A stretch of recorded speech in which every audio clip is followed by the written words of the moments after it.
الحمد لله وحده والصلاة والسلام على من لا نبي بعده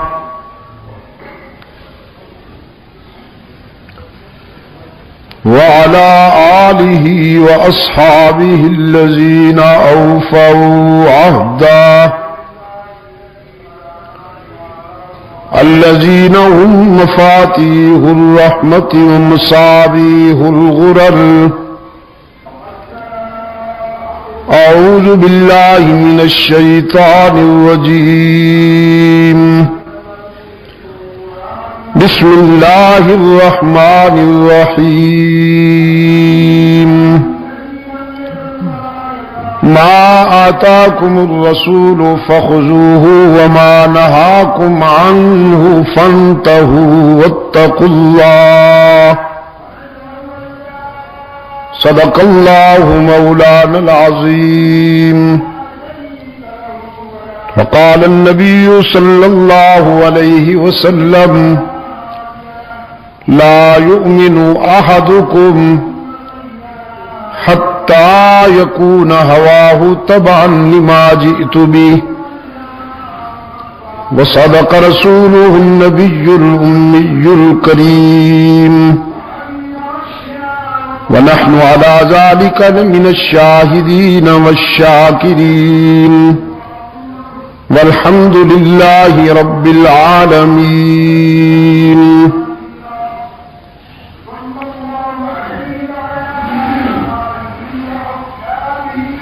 اگر مناسب سمجھے تو یہ دروازے بند کر دیں تاکہ وہ باہر سے آواز ڈسٹرب نہ کرے مجھے.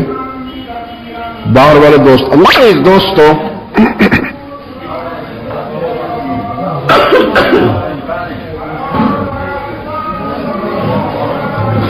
آج 19 دسمبر 1986 ہم یہاں پشاور میں جمعہ کی نشست میں دعوت و تبلیغ کی نسبت سے جمع ہیں، اور اس مختصر سی ملاقات میں میں جو آپ سے گفتگو کروں گا اس کے لیے کتاب اللہ کا وہ حصہ بنیاد ہے جو ابھی ابھی آپ کے سامنے تلاوت کیا گیا. حق تعالی کا ارشاد ہے جو کچھ تمہیں رسول کے قول و عمل سے ملے اس کو اپنا لو، اور جس بات سے اللہ کا رسول تمہیں روکے اس سے رک جاؤ. یہی ایمان کی روح ہے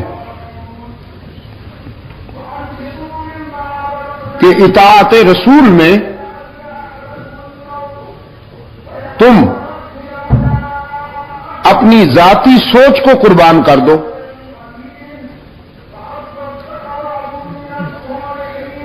اللہ کے رسول صلی اللہ علیہ وسلم نے جو تمہارے لیے راستہ پسند کیا ہے وہی تمہارے لیے خیر کا راستہ ہے. جو تم سمجھتے ہو وہ اتنی خیر کا راستہ نہیں ہو سکتا جتنا کہ وہ راستہ خیر کا راستہ ہے جو تمہارے لیے اللہ کے رسول نے پسند فرمایا. جس بات کو تم نے اپنے لیے نقصان دہ سمجھا وہ بات تمہارے لیے اتنی نقصان دہ نہیں ہے جتنی تم سمجھتے ہو،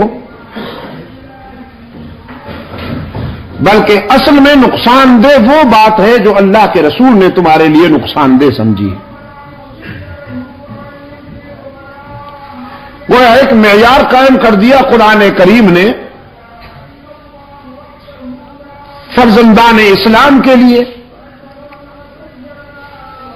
کہ اطاعت رسول میں صلی اللہ علیہ وسلم تمہیں اپنے جذبات اور احساسات کی قربانی دینی ہوگی. اور جب تک تم اپنے جذبات کی قربانی نہیں دو گے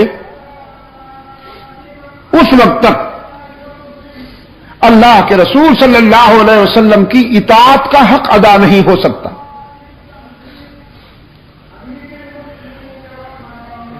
سرکار دو عالم صلی اللہ علیہ وسلم کی حدیث بھی میں نے کوٹ کی ہے ابھی، جس میں ارشاد ہوتا ہے تم میں سے کوئی شخص ایمان میں اس وقت تک کامیاب نہیں ہو سکتا لا یؤمن احدکم حتی یکون ہواہ تبعا لما جئت بہ، جب تک کہ اس کی خواہشات اور اس کے جذبات میری منشا کے تابع نہ ہو جائیں اس وقت تک تم میں سے کوئی شخص ایمان میں کامل نہیں ہو سکتا.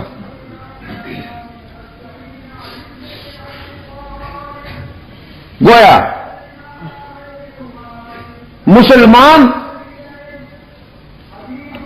اللہ اور اس کے رسول کی اطاعت میں اپنے آپ کو اس حد تک پابند بنا لیتا ہے کہ اس کے جذبات و احساسات اور اس کی خواہشات اللہ اور اس کے رسول کی منشا کے تابع ہو جاتی ہیں. تب جا کر وہ دنیا اور آخرت کی واضح کامیابیاں حاصل کر سکتا ہے. حضرات صحابہ کرام رضوان اللہ تعالی علیہم اجمعین جو اس امت میں سب سے بہتر جماعت ہے، سب سے کامیاب ترین لوگ ہیں، ان کی سیرت و کردار میں بھی جو بات نمایاں نظر آتی ہے وہ یہی ہے کہ انہوں نے اپنی خواہشات اور اپنے جذبات پر اللہ اور اس کے رسول کی منشا کو حاکم مانا. انہوں نے وہ نہیں کیا جو خود چاہتے تھے، انہوں نے وہ کیا جو اللہ اور اس کے رسول کی منشا تھی. اس سے ان کے ذوق میں ایسی تبدیلی آئی کہ وہ گویا اخلاق نبوی کے پرتو بن گئے، عکس کامل بن گئے. علامہ ابن حجر اسقلانی رحمت اللہ تعالی علیہ نے حلقہ رسالت کا تجزیہ کرتے ہوئے ایک خوبصورت تضمین کی ہے کہ سرکار دو عالم صلی اللہ علیہ وسلم اپنے شاگردوں کے حلقہ میں تشریف فرما تھے. فرمانے لگے کہ اللہ نے میرے دل میں اس دنیا کی 3 چیزوں کی محبت ڈال دی ہے.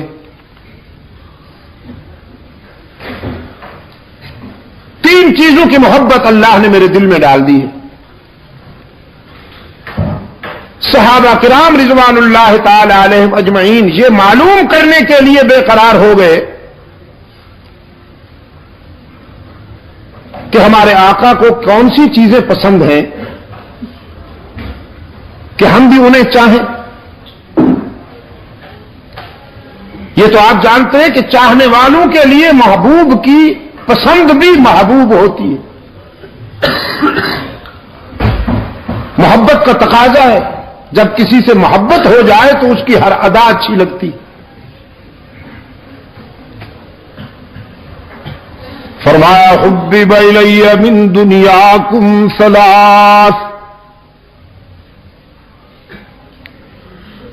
3 چیزوں کی محبت اللہ نے میرے دل میں ڈالی ہے.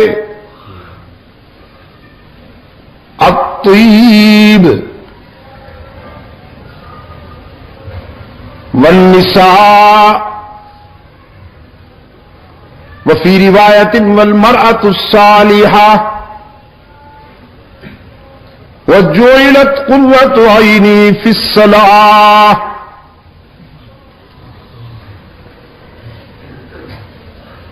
اللہ نے خوشبو کو بھی میرے دل میں محبوب بنا دیا ہے،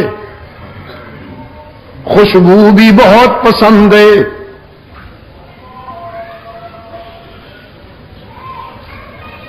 اور پھر یہ پسند اتنی بڑی کہ خوشبوئیں حضور کو چاہنے لگیں۔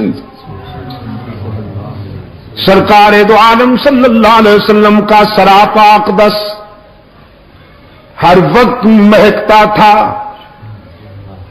عطر لگائے بغیر بھی خوشبوئیں ٹپکتی تھیں رحمت عالم صلی اللہ علیہ وسلم سے۔ اس قدر خوشبوئیں مہکتی تھیں حضور کے جسد اطہر سے کہ جس گلی سے گزر جاتے وہ گلیاں مہکتی۔ ڈھونڈنے والے راستوں کی مہک سے اندازہ کر لیا کرتے تھے کہ ابھی اللہ کا محبوب یہاں سے گزرا ہے۔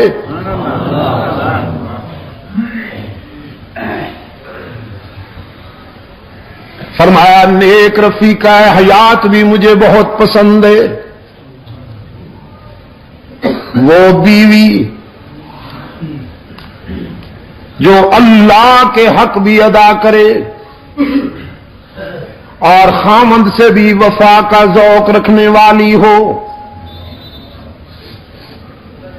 جس کی جبین میں اللہ کے سجدے تڑپتے ہوں اور جس کے جذبات میں خامند سے وفا کے حرارے ہوں، عبادت میں اللہ سے وفا کرے، عفت میں خامند سے وفا کرے، وہ رفیقہ حیات بھی مجھے بہت پسند ہے۔ اور تیسری بات فرمائی نماز تو میری آنکھوں کی ٹھنڈک ہے، میرے دل کا سکون ہے، آنکھوں کا نور ہے اور میرے دل کا سرور ہے نماز۔ سیدہ عائشہ صدیقہ رضی اللہ تعالی عنہا فرماتی ہیں اللہ کا محبوب عابد بن کر جب نماز کے لیے کھڑے ہوتے تو کبھی کبھی یوں لگتا کہ ساری رات عبادت میں گزر جائے گی، آنکھوں میں آنسو ہوتے تھے، لبوں پر اس کی حمد و تسبیح ہوتی تھی، اور عاجزی کا یہ عالم کہ دیکھنے والوں کو رحم آتا تھا رسول اللہ کی عاجزی اور تواضع پر۔ ہم تو اکڑ کے کھڑے ہوتے ہیں نا، کبھی یوں کھجلی ہو رہی ہے کبھی یوں کھجلی ہو رہی ہے، اور سیدہ عائشہ صدیقہ رضی اللہ تعالیٰ عنہا فرماتی ہیں دیکھنے والوں کو رحم آیا کرتا تھا رحمت للعالمین کی عاجزی پر۔ قیام اتنا طویل کہ ہم سوچتے شاید پوری رات قیام میں گزر جائے گی، رکوع اتنا طویل، خیال آتا کہ شاید پوری رات رکوع میں گزر جائے گی، پھر سجدہ اتنا طویل، گمان ہوتا کہ شاید پوری رات سجدے کے حالت میں گزر جائے گی۔ ایک رات شب بھر آنکھیں برستی رہیں، روتے رہے اور قرآن کریم کی یہ آیت بار بار دہراتے رہے ان تعذبہم فإنہم عبادک، ان تعذبہم فإنہم عبادک، میرے معبود اگر تو میری امت کے گناہ گاروں کو سزا دینے لگے، ان کی خطاؤں پر ان کی گرفت کر لے، ان کے گناہوں کی سزا دینے لگے، تو تجھ سے کون پوچھنے والا ہے، تجھے کون روکنے والا ہے، بندے جو تیرے ہیں۔ اگر ان کو ان کی خطاؤں پر تو گرفت کر لے تو بھی تجھے روکنے والا کوئی نہیں۔ وَإِن تَغْفِرْ لَهُمْ، اور اگر میرے آنسو کی لاج رکھتے ہوئے تو انہیں معاف کر دے تو بھی تجھ سے پوچھنے والا کوئی نہیں۔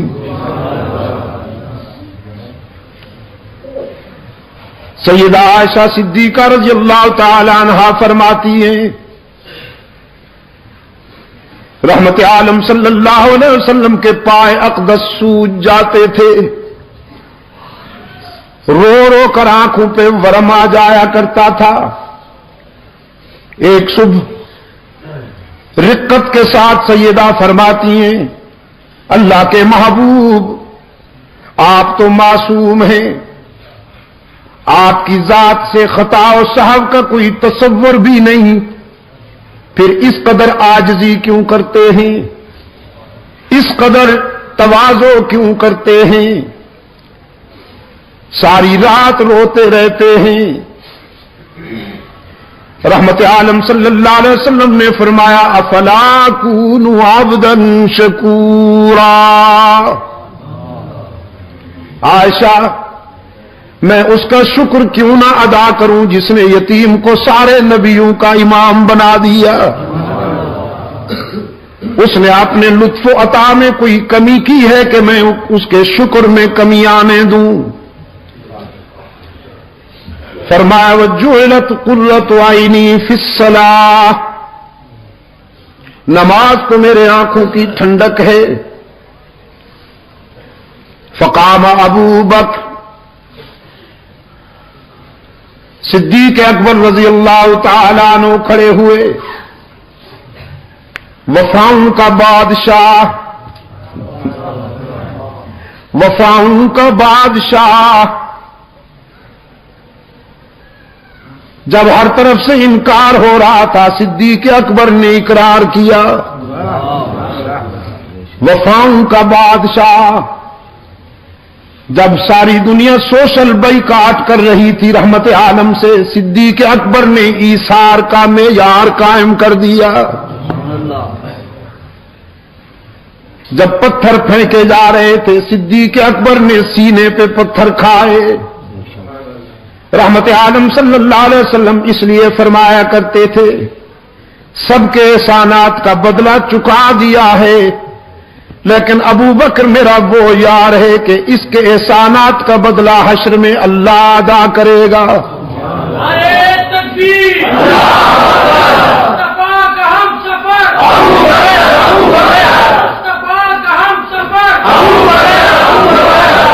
فقام ابو بکر، صدیق اکبر رضی اللہ تعالی عنہ کھڑے ہوئے، عرض کیا اللہ کے محبوب مجھے بھی تین چیزیں بہت پسند ہیں، مجھے بھی تین چیزیں بہت پیاری لگتی ہیں۔ فاروق اعظم رضی اللہ تعالیٰ عنہ فرماتے ہیں ہم نے اپنے خیالات میں تین پسندیدہ چیزیں تلاش کرنا شروع کی کہ ابو بکر نے جب حضور کے بعد اپنی پسند کی تین چیزیں بیان کرنی ہے تو ہم بھی کریں، اور فاروق اعظم فرماتے ہیں میری خواہش تھی کہ پیغمبر کے بعد میری پسند سب سے اعلیٰ ہو، افضل ہو، لیکن صدیق اکبر رضی اللہ تعالیٰ عنہ نے اپنے آقا کے اشارے پر جب تینوں چیزیں بیان کی ہیں تو صحابہ کرام اللہ اکبر کہہ کر مان گئے کہ پیغمبر کے بعد ابو بکر کا مقابلہ کوئی نہیں کر سکتا۔ سرکار دو عالم صلی اللہ علیہ وسلم نے فرمایا ابو بکر بتاؤ تمہیں کیا پسند ہے؟ عرض کیا النظر الی وجہک، آپ کے چہرے کی طرف دیکھتے رہنا دنیا و ما فیہا سے زیادہ پسند ہے۔ اب اس کا مقابلہ کون کرے؟ النظر الی وجہک، محبوب کے چہرے میں کتنی کشش ہوتی ہے یہ کسی چاہنے والے کا دل جانتا ہے، پھر جب محبوب ہو محمد عربی جیسا اور چاہنے والا ہو صدیق اکبر جیسا۔ فرمایا النظر الی وجہک، آپ کے چہرے کی طرف دیکھتے رہنا مجھے دنیا و ما فیہا سے زیادہ پسند ہے. اور پھر اللہ نے بھی کیسا کرم کیا، ابو بکر کے ذوق کی کیسے تسکین کی اللہ نے کہ ہجرت کے سفر میں 3 راتیں غار میں اپنی گود میں سلائے بیٹھے ہیں اللہ کے محبوب کو. ابن حجر اسقلانی لکھتے ہیں ابو بکر کی گود میں رحمت للعالمین کا چہرہ انور ایسے لگتا تھا کہ ان القرآن یفتح فی الرحل، جیسے رحل میں قرآن کا نسخہ کھلا ہوا ہو. اور صدیق اکبر نے، اس عاشق صادق نے تنہا یہ نظارے حاصل کیے. کبھی کبھی کیفیت میں فاروق اعظم صدیق اکبر رضی اللہ تعالیٰ عنہ سے عرض کیا کرتے تھے میری ساری زندگی کا جہاد لے لو، ساری زندگی کی ریاضت لے لو، ساری زندگی کی نوافل لے لو، ساری زندگی کے صدقے لے لو، ساری زندگی کی خیرات لے لو، ساری نیکیاں لے لو، اور ہجرت والی رات میں غار میں جو 3 راتیں جو تو نے اللہ کے محبوب کے ساتھ گزاری ہیں وہ مجھے دے دو. صدیق اکبر فرمایا کرتے تھے ابو بکر یہ تو اللہ کی تقسیم ہے، وہ جسے چاہتا ہے نوازتا ہے. آپ کہتے ہیں اگر ساری کائنات بھی مجھ سے سودا کرنا چاہے، ساری کائنات کہے کہ ابو بکر خوبیاں تو لے لے اور وہ ہمیں دے دے تو میں ہجرت والی رات میں غار کی خلوتوں میں گزری ہوئی 3 راتوں کا ایک لمحہ بھی کسی کو نہ دوں.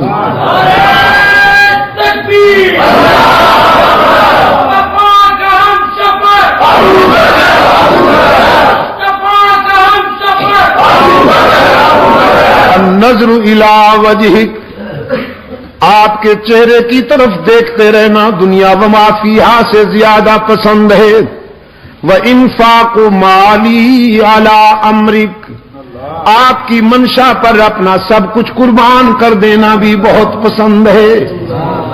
میرے آقا جب آپ چاہیں تو گھر میں سوئی بھی نہ رہنے دوں، جب آپ کے دین کو ضرورت پڑے تو اپنے گھر کے برتن بھی لٹا دوں، اپنا لباس بھی حاضر کر دوں. وانفاق مالی علی امرک، آپ کے حکم پر، آپ کی منشا پر اپنا سب کچھ لٹا دینا بھی بہت پسند ہے. وَأَن يَكُونَ بِنْتِي فِي بَيْتِكَ، اور میری بیٹی کا آپ کی رفیقہ حیات بن کر رہنا بھی مجھے بہت پسند ہے. مجھے آپ کا سسر کہا جائے، آپ کو میرا داماد کہا جائے، یہ نسبتیں اور قسمتیں بھی بہت پسند ہیں. بازی تو جیت لی، ہاں پہلا نمبر تو لے لیا صدیق اکبر نے. فقام عمر بن الخطاب رضی اللہ تعالی عنہما فقال صدقت یا ابا بکر وحبب الی من الدنیا ثلاث. فاروق اعظم نے کھڑے ہو کے کہا ابو بکر تو نے سچ کہا.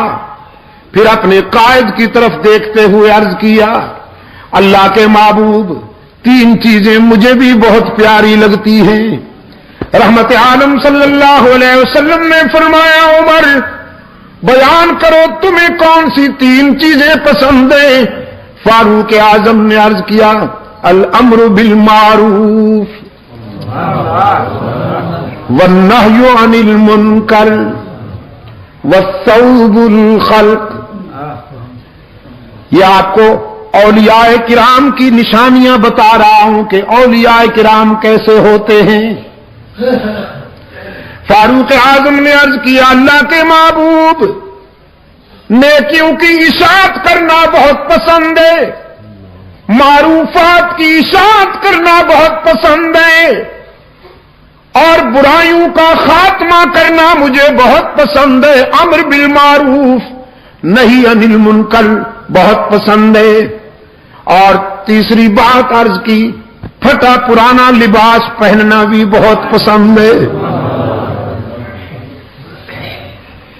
پشاور کے روشن ضمیروں، رحمت عالم صلی اللہ علیہ وسلم کی تعلیم اور تربیت کے نتیجے میں جو انسان تیار ہوئے، ابھی میرا عزیز کہہ رہا تھا نا عبد الباسط سلمہ، کہ انہوں نے اپنے کردار سے انسانیت کا معیار قائم کر دیا، معیار قائم کر دیا انسانیت کا، کہ جو سنا اس پر عمل کر کے دکھایا، جو کہا اس پر عمل کر کے دکھایا۔ حضرت زید رضی اللہ تعالیٰ عنہ فرماتے ہیں، فاروق اعظم کے نام کی جلالت عرب و عجم تک محسوس کی جا رہی تھی، باطل لرزتا تھا ایوانوں میں فاروق کا نام سن کر۔ کیسر و کسرا کا جنازہ اٹھ گیا تھا اس جلیل القدر کے کردار کی، جلیل القدر انقلابی انسان کے کردار کی دھمک نے باطل کا منہ کالا کر دیا تھا۔ خط لکھتے ہیں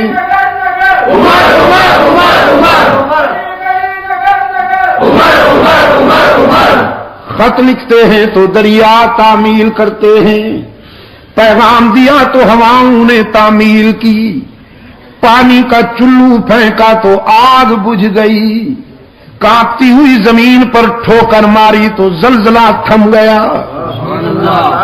عظمت کا یہ عالم ہے۔ اور پھر حضرت زید فرماتے، میں نے اسی عمر کے کرتے پہ 17 پیوند شمار کیے، 17 ٹاکیاں لگی ہوئی تھیں، اس کندھے سے اس کندھے تک 4 ٹاکیاں کپڑے پر چمڑے کی لگی ہوئی تھیں۔ خالی زمین پر سو جاتے تھے، خاک سے پیار کرتے تھے۔ میں نے رات کہا تھا نا قصہ خانی میں، بت شکنی سے پہلے خود شکنی ضروری ہے، بت شکنی سے پہلے خود شکنی ضروری ہے۔ جب تک آپ اپنی ذات پر فتح حاصل نہیں کریں گے، اس وقت تک کائنات کے رموز کو بھی آپ نہیں سمجھ پائیں گے۔ فقام عثمان بن عفان رضی اللہ تعالی عنہ، حضرت عثمان ابن عفان رضی اللہ تعالی عنہ کھڑے ہوئے۔ فقال صدقت یا عمر، عرض کیا عمر آپ نے سچ کہا ہے۔ پھر اپنے قائد کی طرف دیکھتے ہوئے عرض کیا، وَحُبِّبَ إِلَيَّ مِنَ الدُّنْيَا ثَلَاث، 3 چیزیں مجھے بھی بہت پیاری لگتی ہیں۔ رحمت عالم صلی اللہ علیہ وسلم نے عثمان کی طرف پیار کی نگاہوں سے دیکھا، دیکھتے بھی بڑے پیار کی نگاہوں سے تھے اپنے عثمان کو۔ کبھی کبھی فرماتے تھے، عثمان میرا وہ رضاکار ہے کہ جب یہ فرش پہ چلتا ہے تو اللہ کے فرشتے عرش پر اس سے حیا کرتے ہیں۔ بڑے پیار سے دیکھا عثمان کی طرف، فرمایا تمہیں کیا پسند ہے عثمان؟ عثمان ابن عفان رضی اللہ تعالی عنہ نے فرمایا، اللہ کے محبوب، اطعام الجیعان وکسوۃ العریان وتلاوۃ القرآن۔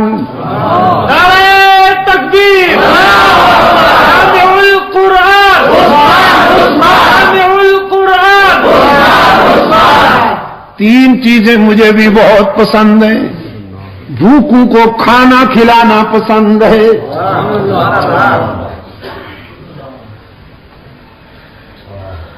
نادار اور کمزور لوگوں کو نیا لباس پہنانا پسند ہے،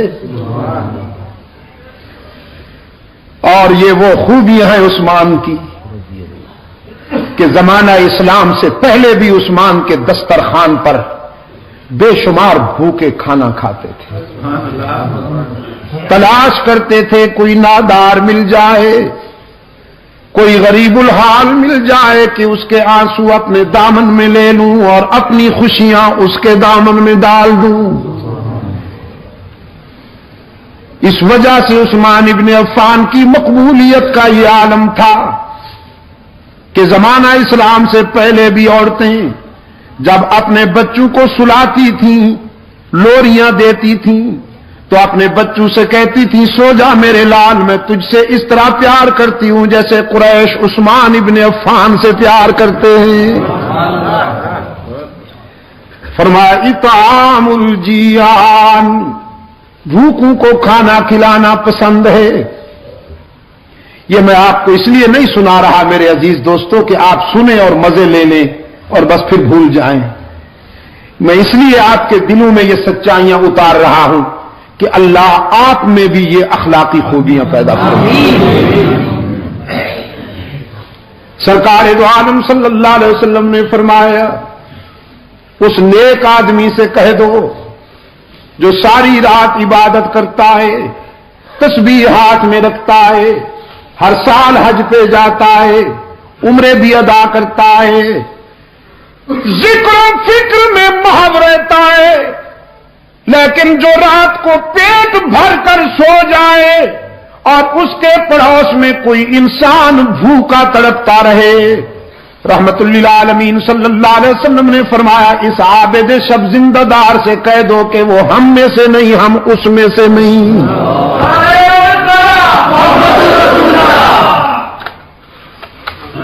بھوکوں کو کھانا کھلانا پسند ہے، نادار لوگوں کو کپڑے پہنانا پسند ہے، اور ڈوب کر قرآن کی تلاوت کرنا بھی بہت پسند ہے۔ لاج رکھی عثمان نے، لاج رکھی اپنی پسند کی، جب تک جیتے رہے فیاضی کا دریا بھی بہتا رہا، سخاوت کا سمندر بھی موج زن رہا، اور پھر آخری وقت عثمان نے قرآن کا دامن نہیں چھوڑا، قرآن نے عثمان کو تنہا نہیں رہنے دیا۔ شہداء کی صف میں صرف عثمان منفرد مظلوم ہے کہ جس نے قرآن کے دامن میں آخری سانس لیے۔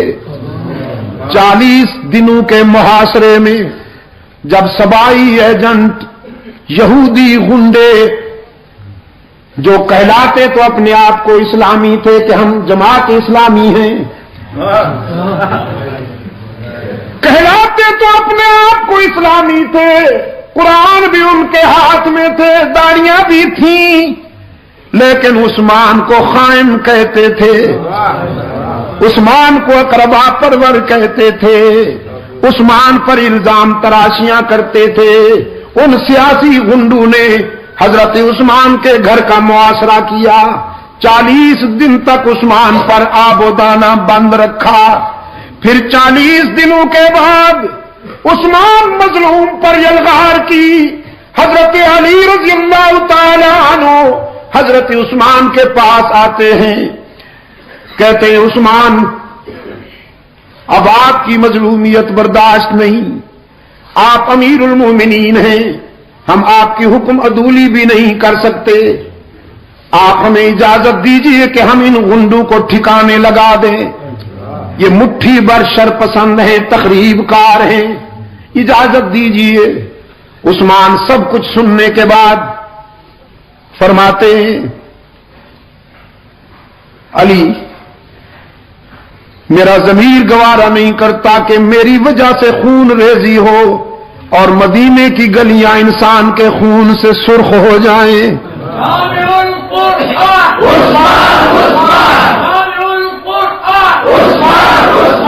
حضرت علی فرماتے ہیں امیر المومنین کتنے دنوں سے آپ کو بھوکا رکھا گیا ہے، پیاسا رکھا گیا ہے؟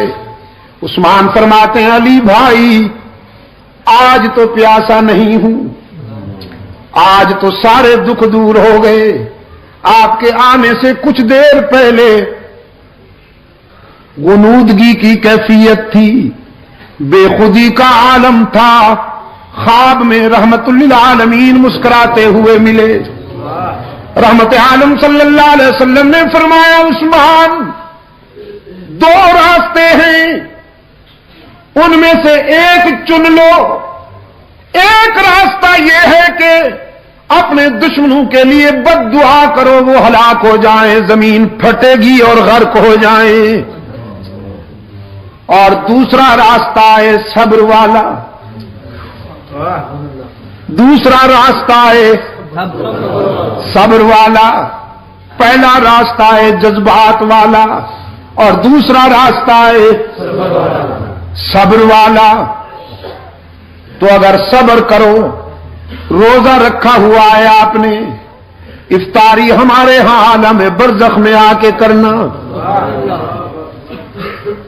حضرت عثمان نے فرمایا میں نے اپنے آقا سے کہہ دیا ہے حضور میں دوسرا راستہ پسند کرتا ہوں، صبر کروں گا۔ آپ دعا فرمائیں کہ اللہ مجھے صبر کے مرحلے میں کامیاب کر دے۔ رحمت عالم صلی اللہ علیہ وسلم نے سینے سے لگا لیا۔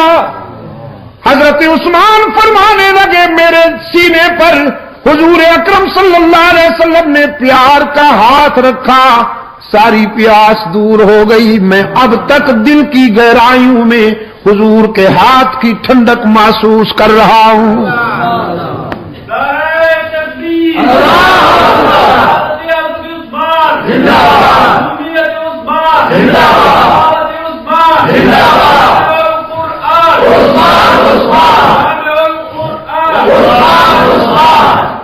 اور فرمانے لگے علی میرے آقا نے فرما دیا ہے کہ آج افطاری حضور کے دسترخوان پہ ہونے والی ہے، نظام کائنات درہم برہم ہو سکتا ہے، میرے آقا کا اشارہ غلط نہیں ہو سکتا۔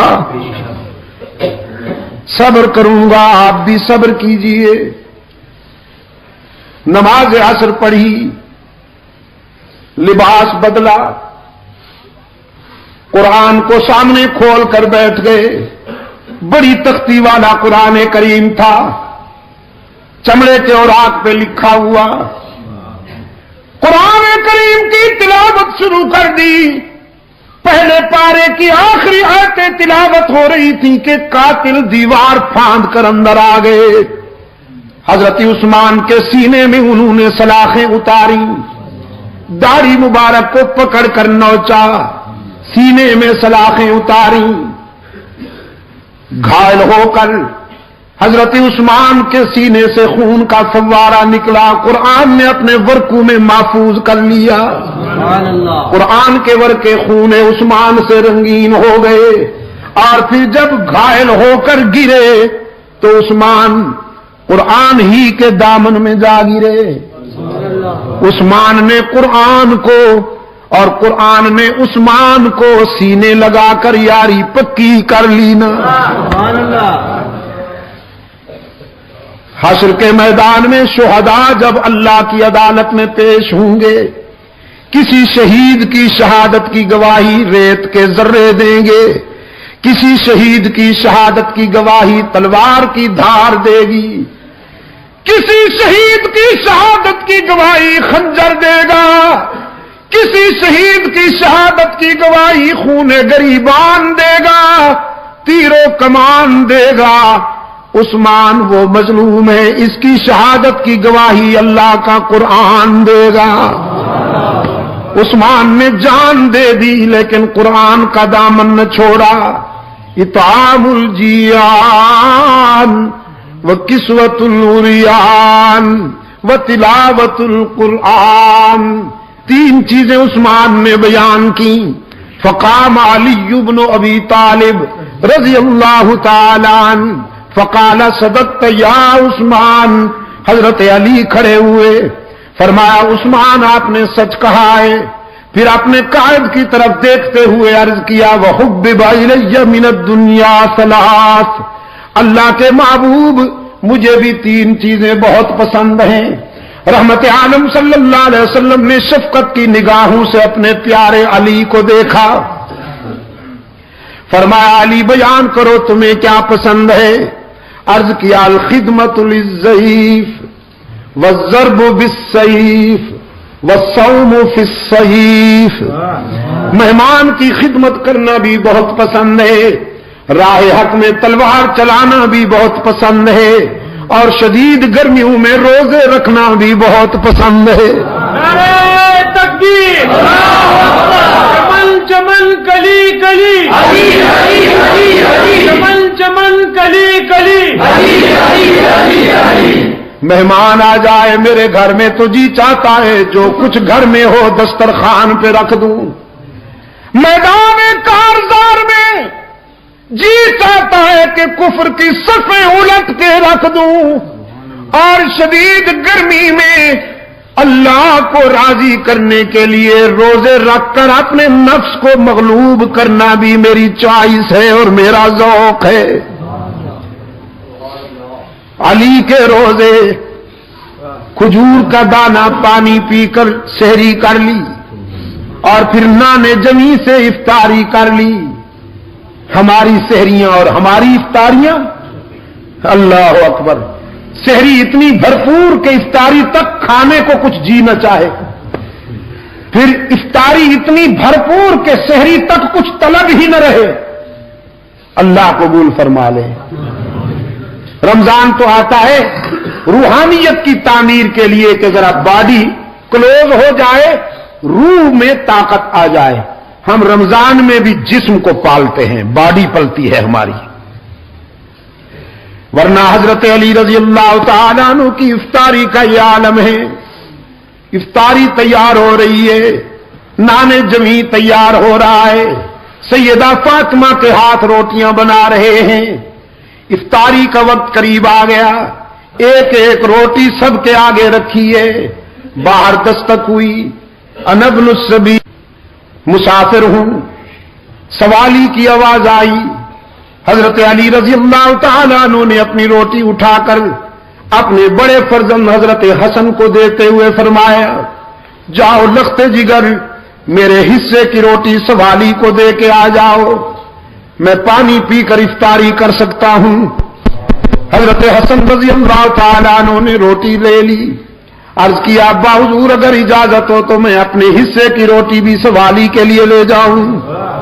فرمایا سبحان اللہ، اس میں اجازت کی کون سی بات ہے۔ شہید کربلا رضی اللہ تعالیٰ عنہ حضرت حسین نے بھی اپنے حصے کی روٹی اٹھا کے حسن کے دامن میں ڈال لی۔ تینوں روٹیاں لے کر جب حضرت حسن جانے لگے تو سیدہ فاطمہ اس میدان میں کیسے پیچھے رہتی؟ انہوں نے تو سخاوت کے گر محمد کی گود میں سیکھے تھے، انہی کی تو تعلیم و تربیت تھی۔ فرمایا بیٹے میرے حصے کی روٹی بھی سوالی کے لیے لے جاؤ، میں بھی محمد کا خون ہوں نا، پانی سے افطاری کر لوں گی۔ چاروں روٹیاں لے جانے لگے حضرت حسن، سیدنا علی کی خادمہ حضرت فضہ خادمہ اور کنیز تڑپ اٹھی اور اپنے حصے کی روٹی اٹھا کر بھی حسن کے دامن میں ڈال دی۔ عرض کیا شہزادے میرے حصے کی روٹی بھی سوالی کے لیے لے جاؤ، تاکہ دنیا کو پتہ چل جائے کہ صرف علی کا گھرانہ ہی سخی نہیں ہوتا، علی کے غلام بھی سخی ہوتے ہیں۔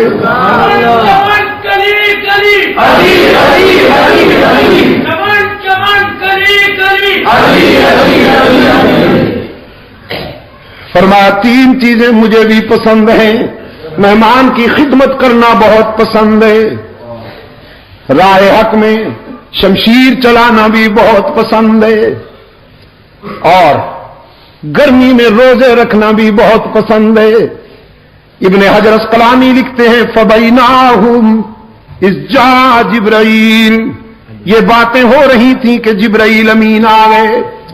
فقال ارسلنا اللہ تعالی لما سمع مقالتکم، اللہ کے محبوب یہ مذاکرہ فرش پہ ہو رہا تھا، اللہ نے مجھے عرش سے بھیجا ہے کہ میں بھی اس مذاکرے میں شامل ہو جاؤں۔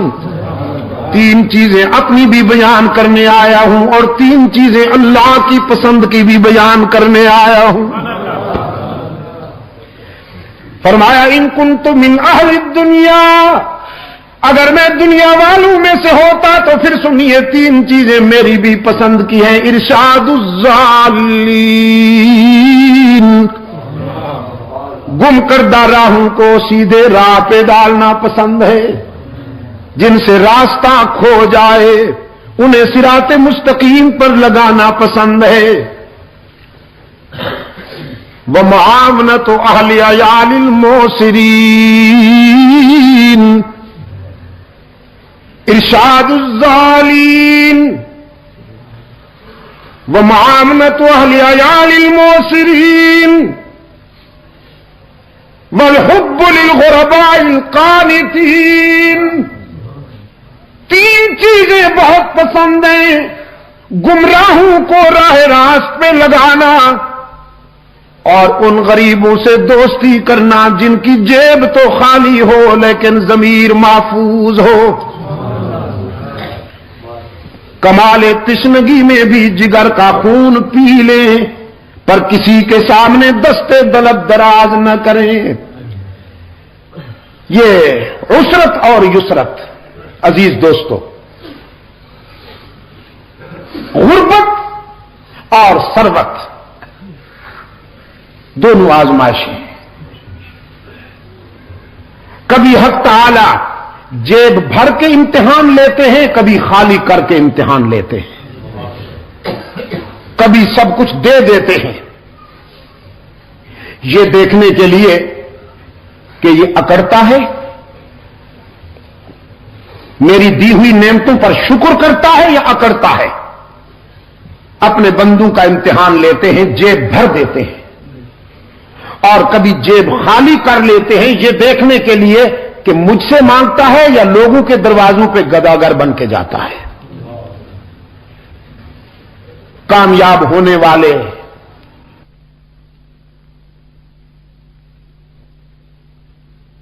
کام لیا کرتے ہیں. حضرت روح الامین نے انہی کی بات کرتے ہوئے فرمایا: بعض امیر غریبوں سے دوستی کرنا بھی بہت پسند ہے، اور جن کے حجال زیادہ ہوں، بچے زیادہ ہوں اور آمدنی کم ہو، مخفی طریقے سے ان کا تعامل کرنا بھی بہت پسند ہے. مخفی طریقے سے، تاکہ ان کی عزت نفس مجروح نہ ہو. وہ رات کو سو جائیں، میں ان کے گھر میں غلے کی بوریاں ڈال آؤں، صبح یہ بھی پتہ نہ چلے کہ کون ڈال گیا تھا. کیونکہ کوئی عزت نفس والا، کوئی خوددار انسان کیوں کسی سے لے؟ کیا کہا اقبال نے کہ منعم کو گدا کے ڈر سے بخشش کا نہ ہو یارا. جزاک اللہ. منعم کو گدا کے ڈر سے بخشش کا نہ ہو یارا.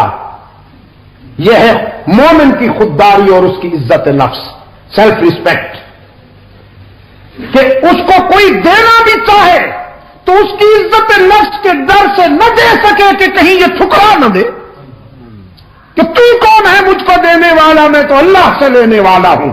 کسی بندے سے لینا میری عزت نفس کی توہین ہے. کہ منعم کو گدا کے ڈر سے بخشش کا نہ ہو یارا. ان لوگوں کا تعاون کرنا پسند ہے. تین چیزیں روح الامین نے بیان کی.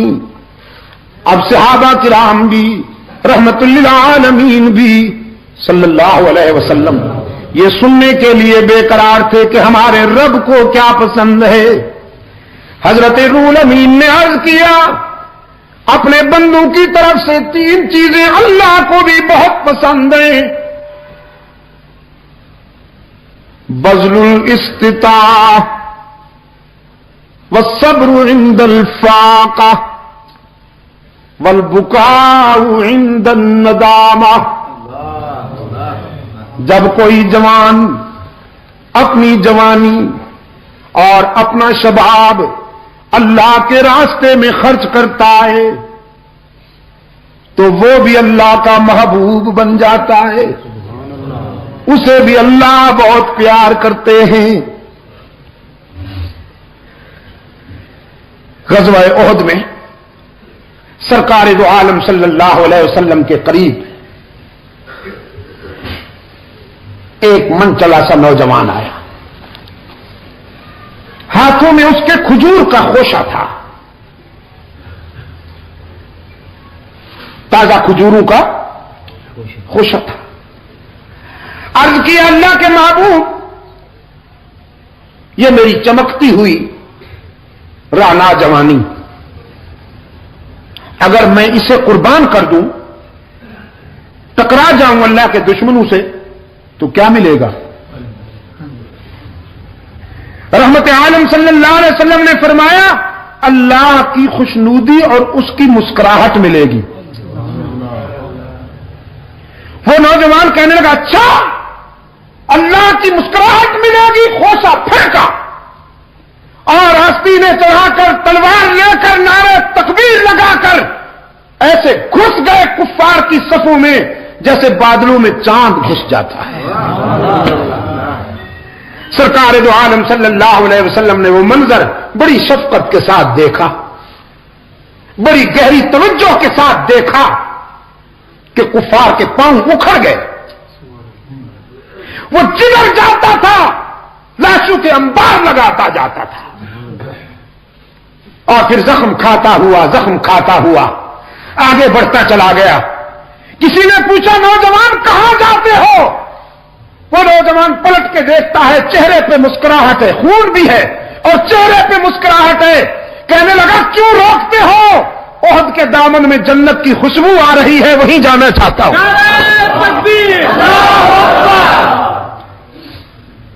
اور اسی جذبے کے ساتھ جان دے ڈالی اس نے۔ یہ جوانی بھی اللہ کو بہت پسند ہے۔ بذل الاستطاعہ، حق تعالی جسے شباب عطا فرمائے، خون کی حرارتیں عطا فرمائے، یہ ہے تو چند روز کی مہمان۔ اور اگر کوئی جوان اپنی جوانی کو اللہ کی مرضی پر خرچ کر ڈالے تو فرمایا وہ جوان بھی اللہ کو بہت پیارا لگتا ہے۔ اللہ کسی کو دولت عطا فرمائے، رہنا اس نے بھی نہیں، لیکن اگر اس دولت کو کوئی اللہ کی مرضی پہ خرچ کر دے تو اللہ اس سے بھی بہت پیار کرتے ہیں۔ بذل الاستطاعہ، اپنی صلاحیت اور اپنی استعداد کو اللہ کے راستے میں خرچ کرنے والے بھی اللہ کو بہت پسند ہیں۔ دوسرے نمبر پہ فرمایا والصبر عند الفاقہ، تنگ دستی میں صبر کرنے والے بھی اللہ کو بہت پسند ہیں۔ رب العالمین جن لوگوں کو تنگ دستی اور عسرت کے انداز میں آزمائے، اس آزمائش میں وہ ثابت قدم رہیں، اللہ کے سوا کسی کے آگے دامن نہ پھیلائیں، صبر سے کام لیں، تو فرمایا یہ صبر کرنے والے غریب بھی اللہ کو بہت پسند ہیں۔ والبکاء عند الندامہ، اور اپنے گناہوں پہ شرمندہ ہو کر رونے والے گناہگار بھی اللہ کو بہت پسند ہیں۔ سرکار دو عالم صلی اللہ علیہ وسلم نے فرمایا 2 قطروں پہ جہنم کی آگ حرام ہے، 2 قطروں پہ قطرتان، 2 قطروں پہ جہنم کی آگ حرام ہے۔ ایک شہید کے جسم سے ٹپکنے والا خون کا قطرہ حرام ہے، جہنم کی آگ اس پر بھی، اور دوسرا گناہگار کی آنکھ سے احساس ندامت میں بہنے والا آنسو حرام ہے، اس پر بھی جہنم کی آگ۔ کبھی رو کے تو دکھائیے اللہ کے حضور، کبھی آنسو بہا کے تو دکھائیے۔ کتنے پیار سے فرمایا قال ربكم ادعوني استجب لكم ان الذين يستكبرون عن عبادتي سيدخلون جهنم داخرين۔ میرے بندوں کو کہہ دیجئے میرے محبوب، اللہ کی رحمت تمہاری پکار کا انتظار کرتی ہے، کبھی اس کو پکارو تو صحیح، اپنی زندگی کی ساری خطائیں جمع کر کے لے جاؤ، وہ تمہاری خطاؤں کا تمہیں تانا بھی نہیں دے گا، معاف کر دے گا۔ کتنے پیار سے فرمایا نبی عبادی انی انا الغفور الرحیم۔ میرے خطا کار بندوں سے کہیے اگر تمہارے گناہ بہت ہیں تو میری رحمت کا بھی کوئی ٹھکانہ نہیں، اپنی ساری زندگی کے گناہ جمع کر کے لاؤ، میرے در پہ جبین نیاز جھکاؤ، طلب کا دامن پھیلاؤ، ندامت کے اشک بہاؤ، میرے لطف و کرم کو آزماؤ تو صحیح، تمہارے آنے میں دیر ہے، میرے راضی ہونے میں دیر نہیں ہوگی۔ پشاور والو، باقی جہاں جاؤ گے لوٹے جاؤ گے، یاد کرنا باقی جہاں جاؤ گے لوٹے جاؤ گے۔ یار لوگوں نے دکانیں سجا رکھی ہیں، جھنڈیاں لہرا رکھی ہیں، زلفیں بڑھا رکھی ہیں، چادریں چڑھا رکھی ہیں، بزرگوں کی قبروں پر چادریں چڑھا رکھی ہیں، اور تھیوری یہ ہے، فلسفہ یہ ہے، کچھ لے کے آؤ گے تو کچھ لے کے جاؤ گے، خالی ہاتھ آؤ گے تو خالی ہاتھ جاؤ گے۔ اور نادان لوگوں کو، سادہ لوگوں کو یہ باور کرایا جاتا ہے، میاں تم تو بہت گناہگار ہو، اللہ تمہاری نہیں سنتا۔ یہ اللہ کے پیارے ہیں، تمہاری ان کے آگے، ان کی اللہ کے آگے، کیونکہ تمہاری سنتا نہیں اور ان کی ٹھکراتا نہیں، ڈائریکٹ نہیں سنتا، انڈائریکٹ سنتا ہے، ڈائریکٹ نہیں سنتا، وہ انڈائریکٹ سنتا ہے۔ قرآن پاک نے فرمایا قال ربکم ادعونی استجب لکم۔ قرآن کہتا ہے ڈائریکٹ سنتا ہے، یہ فنکار کہتے ہیں نہیں۔ کیوں؟ اس لیے کہ اگر بندے ڈائریکٹ اللہ سے مانگنا شروع کر دیں تو ان کا کیا بنے گا؟ یہ بروکر جو بیٹھے ہوئے ہیں آخر بیچارے، ان کا بھی دھندا ہے، کاروبار ہے، کچھ مرید آئیں گے تو نذرانہ ملے گا نا جی۔ سب لوگ اپنے اپنے گھروں میں مصلے بچھا کر اللہ سے مانگنا شروع کر دیں تو ان کا کیا بنے گا؟ سارا اختلاف یہی تھا مکہ والوں کو سرکار دو عالم صلی اللہ علیہ وسلم سے۔ وہ کہتے تھے آپ ہماری انکم کلوز کرتے ہیں، آخر یہ بھی تو اللہ کے پیارے ہیں، ما نعبدهم الا لیقربونا الی اللہ زلفا، ہم تو اللہ کے پیاروں سے جا کر مانگتے ہیں، چونکہ یہ اللہ کے پیارے ہیں، ہماری سنتا نہیں اور ان کی ٹھکراتا نہیں۔ اور یہی تصور ہے کلیسا کا، رہبانیت یہی ہے، عیسائیت یہی ہے۔ عیسائی کہتے ہیں کلیسا میں آؤ، پادری کو خوش کرو، اور پادری تمہاری بات اللہ سے منوائے گا، ادروائز تمہاری کوئی بات نہیں مانی جائے گی۔ اسلام کہتا ہے نہیں، اللہ سے ملنا ہے تو تنکوں کے سہاروں کی ضرورت نہیں، یہاں ایکسچینج کا چکر ہی نہیں ہے، ڈائریکٹ ڈائلنگ ہے، جب چاہو جہاں چاہو اللہ سے رابطہ قائم کر لو۔ بیت اللہ شریف پر جو غلاف ہے اس پہ قرآن کریم کی یہ آیت موٹے حروف کے ساتھ لکھی ہوئی ہے، دور سے نظر آتی ہے۔ فرمایا من یعمل سوءا او یظلم نفسا، من یعمل سوءا او یظلم نفسه ثم یستغفر اللہ یجد اللہ غفورا رحیما۔ جس نے زندگی کے سفر میں بہت ٹھوکریں کھائی ہوں، بہت خطائیں سرزد ہوئی ہوں، لیکن جب شرمندہ ہو کر اللہ کے در پہ آئے گا تو اللہ کو روٹھا ہوا نہیں پائے گا، مہربان پائے گا۔ بیت اللہ میں آنے والوں کے لیے سب سے پہلے غلاف کعبہ یہی اعلان کرتا ہے، تم اپنے ناراض رب کے پاس نہیں آئے ہو، مہربان رب کے پاس آئے ہو۔ جو منوانا ہے منواؤ، جو منوانا ہے منواؤ، جتنا رونا ہے آنسو بہاؤ، یہاں سے کوئی مایوس اور معروم ہو کر نہیں جاتا۔ دنیا والوں سے مانگا جائے تو ناراض ہوتے ہیں، نہ مانگا جائے تو خوش ہوتے ہیں، لیکن رب العالمین کے دربار کا ضابطہ یہ ہے، جو نہ مانگے اس سے ناراض ہوتے ہیں، مانگنے والوں سے خوش ہوتے ہیں۔ فرمایا اذا سألك عبادی انی فانی قریب، میرے محبوب، میرے بندے آپ سے جب میرا پتہ پوچھیں کہ رب سے ملنا ہے کہاں ملے گا، تو بتا دو انہیں انی قریب، میں تو تمہارے قریب رہتا ہوں۔ الہ العالمین کتنا قریب ہے تو، بڑی ہستیاں تو غریبوں سے دور بستی ہیں، بڑی ہستیوں کی بستیاں تو غریبوں سے دور ہوا کرتی ہیں۔ رب العالمین نے فرمایا میں بڑا تو ساری کائنات سے ہوں، لیکن میں نے کہیں دور محل نہیں بنایا، کہیں دور کوٹھی نہیں بنائی۔ نحن اقرب الیہ من حبل الورید،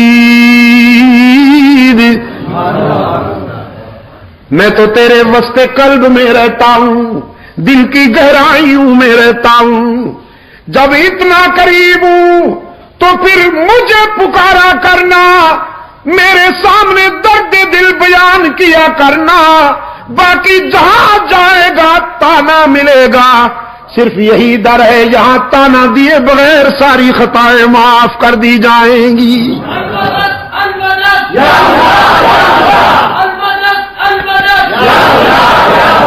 حدیث قدسی ہے، سرکار دو عالم صلی اللہ علیہ وسلم نے فرمایا ہے، میرا رب کہتا ہے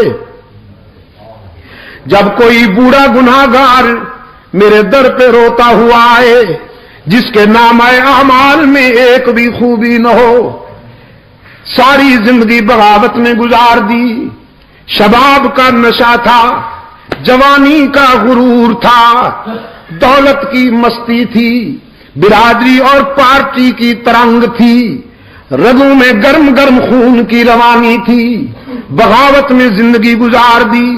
لیکن اب زندگی کی شام ہو گئی، آنکھوں سے بینائی چلی گئی، کان سے سماعت چلی گئی، زبان لڑکھڑانے لگی، دماغ شل ہو گیا، کمر جھک گئی، ہاتھوں پاؤں میں لرزہ طاری ہو گیا، بالوں میں سفیدی اتر آئی، بیماریوں نے یلغار کر دی، معدہ کچھ ہضم نہیں کرتا، اور سب سے بڑا المیہ جیب خالی ہو گئی، اولاد پرواز کر گئی، لوگوں نے بھی نگاہیں پھیر لیں، ساری دنیا سے ٹھکرایا ہوا یہ بوڑھا نشان عبرت بن کر اللہ کے در پہ آتا ہے اور خالی ہاتھ آتا ہے، اللہ کے حضور آ کر اشک بہاتا ہے کہ تنگ دستی کے جو عالم میں میں گھبراتا ہوں۔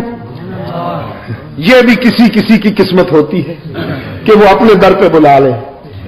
تنگ دستی کے جو عالم میں میں گھبراتا ہوں، پردے غیر پہ جاتے ہوئے شرماتا ہوں، ہاتھ پھیلانے میں محتاج کو غیرت کیسی، شرم اتنی ہے کہ بندہ تیرا کہلاتا ہوں۔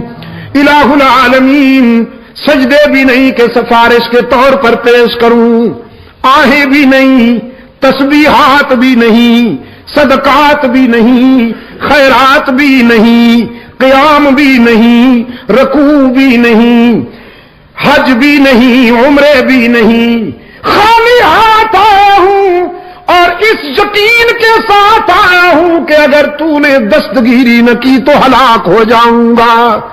دیکھ اب دنیا میں سے کوئی رشتہ باقی نہیں رہا، سارے تعلق ٹوٹ گئے، سارے رشتے چھوٹ گئے، اب تیرے در پہ آیا ہوں سوالی بن کر، ہارے ہوئے جرنیل کی طرح۔ رب العالمین نے فرمایا میرے پیغمبر بہت اچھی طرح جانتا ہوں اسے، اس کی زندگی کی کتاب کا ایک ایک ورق میرے سامنے کھلا ہوا ہے، اس کی بغاوتیں بھی میرے سامنے ہیں، اس کا اکڑنا بھی میرے سامنے ہے، اس کی خطائیں بھی میرے سامنے ہیں، لیکن آج میں اسے مایوس نہیں کرتا، میری رحمت گوارا نہیں کرتی کہ اسے ٹھکرا دوں، دھتکار دوں، کہ مجھے اس کے سفید بالوں سے حیا آ جاتی ہے۔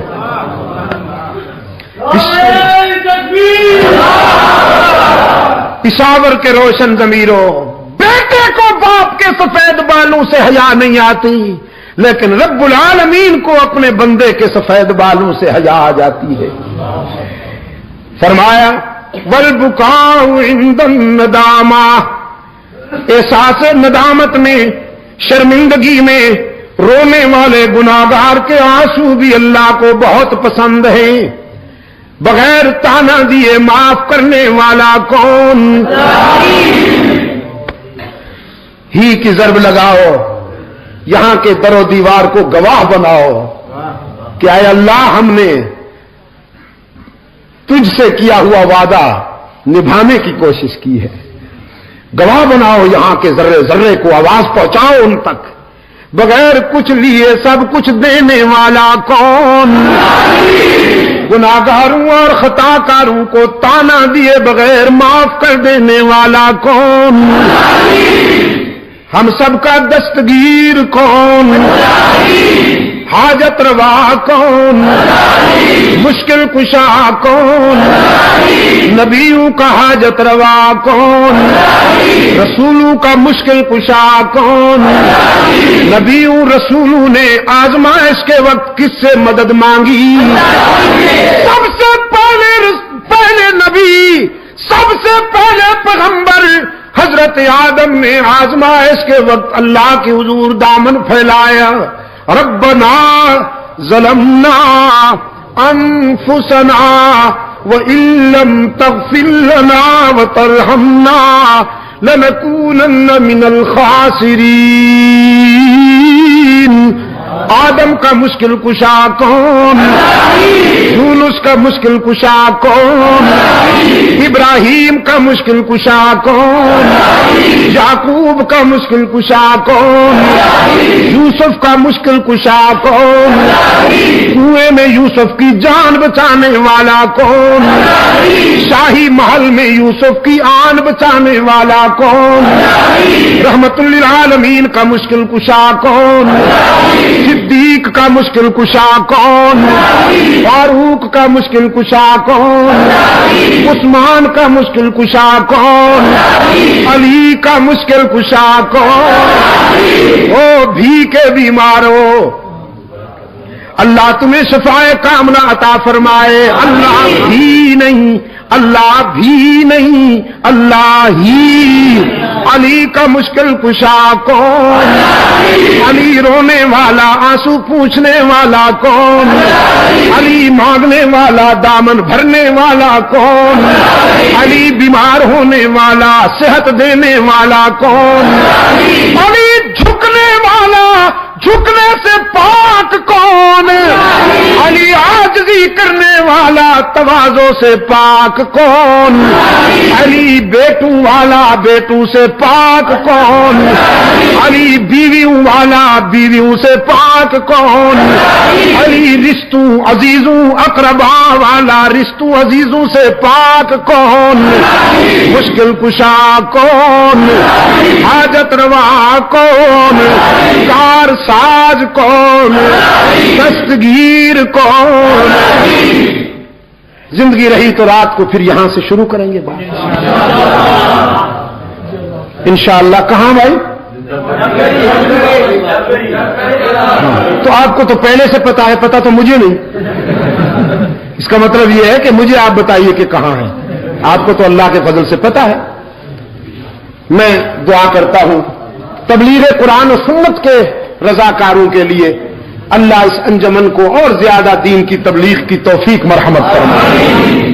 آپ تمام دوست بھی یہاں جس اخلاص کے ساتھ شرکت کرتے ہیں، موسم گرم ہو یا سرد، آپ گرم ہی گرم ہیں۔ اللہ آپ کو بھی جزائے خیر عطا فرمائے۔ یقین فرمائیے کہ رات میرے دل کی گہرائیوں سے آپ کے لیے دعا نکلتی رہی۔ جس شدت کے سرد موسم میں آپ چل کر وہاں آئے تھے، یہ آپ کا اخلاص ہے۔ میں نے وہاں تو ہار نہیں مانی، اوپر اوپر سے کہتا رہا کہ بس میں ٹھیک ہوں, آپ کو سردی لگ رہی ہے. اصل بات یہ تھی, یقین فرمائیے کہ ہونٹ کپ کپا رہے تھے, مجھ سے بولا نہیں جا رہا. یہ تو میں اوپر سے روب جما رہا تھا کہ تم سردی میں سکڑے بیٹھے ہو. سردی جتنی مجھے رات محسوس ہوئی اللہ جانتا ہے, لیکن آپ جس اخلاص اور حدت جذبات کے ساتھ تشریف لاتے ہیں, اللہ کا قرآن اور رحمت عالم صلی اللہ علیہ وسلم کی شان اور فرمان سننے کے لیے صحابہ و اہل بیت عظام اور اولیاء کرام کی عقیدت و محبت کے جذبے سے آپ تشریف لاتے ہیں. اللہ آپ کی دنیا اور آخرت کو کامیاب بنائے. یہ اس کو پھیلاؤ بھائی. ہم نے چاہا ہے کہ پوری دنیا میں یہ نظر آئے. یا اللہ مدد. تو دوستوں کو تحفے میں دیجیے, پھیلائیے اسے. ہم نے کوشش کی ہے کہ لاگت سے بھی کم خرچے پر یہ آپ کو دستیاب ہو. دعا کے بعد ملے گا. کچھ کیسٹیں بھی کراچی کی کانفرنسوں کی بڑی تاریخ, اور آخری سفر بھی حج کا سفر کیا. حضور اکرم صلی اللہ علیہ وسلم نے فرمایا سفر حج میں اگر کوئی موت آ جائے کسی کو, ہر سال کا حج اس کے نام اعمال میں لکھا جاتا ہے.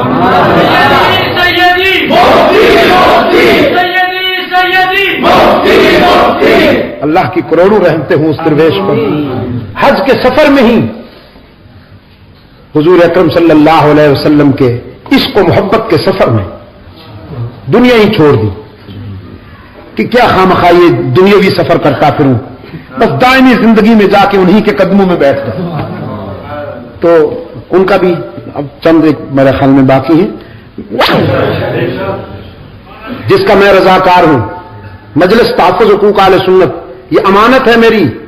ارشاد الحق مدنی صاحب, ہمارے عبدالجلیل صاحب, ڈاکٹر فدا حسین صاحب مجلس کے صدر چنے گئے ہیں, مولانا بجلی گھر صاحب, یہ سارے بزرگ ہمارے سرپرست ہیں. اللہ ان کی عمر میں برکت عطا فرمائے. تو اس کو بھی آپ نے سنبھالنا ہے. نوجوانوں, سپاہی فاروق اعظم کے سپاہی بننا ہے اور مجلس تحفظ حقوق اہل سنت کا رضاکار بننا ہے. اللہ آپ کا حامی و ناصر ہو. میں مر بھی جاؤں تو میری امانت سنبھالے رکھنا, اور مجلس کے لیے تعاون بھی کیا کرو. مجھے اس میں بھی تنہا نہ چھوڑا کرو. ہمارا مقابلہ ایران کے تیل کے کنویں سے ہے, اور مجھے افسوس ہے کہ حالات جس انداز میں سامنے آ رہے ہیں, اللہ ہمارے حال پہ رحم فرمائے. اب بات واضح ہو گئی نا. یہ نہیں مانتے تھے پہلے کہ صاحب خمینی تو امریکہ کا سب سے بڑا دشمن ہے. اب بات کھل کر سامنے آ گئی نا کہ عرب کے سینے میں جو خمینی خنجر اتارنا چاہتا ہے وہ خنجر اسرائیل نے دیا ہے, اور اسرائیل کا جو یار ہے اسلام کا غدار ہے. اسرائیل کا جو یار ہے, اسرائیل کا جو یار ہے, امریکہ کا جو یار ہے غدار ہے. جو امریکہ کا یار ہے وہ ہمارا دوست کبھی نہیں ہو سکتا. تو اس سلسلے میں جن کو اللہ توفیق دے وہ جماعت کے ساتھ تعاون بھی کیا کرے. مجھے اس مشن میں بھی تنہا نہ چھوڑیے. میں اپنی بات آپ تک پہنچاؤں گا. اللہ آپ کو احقاق حق اور ابطال باطل کی توفیق مرحمت فرمائے. وآخر دعوانا ان الحمد للہ رب العالمین. الحمد للہ.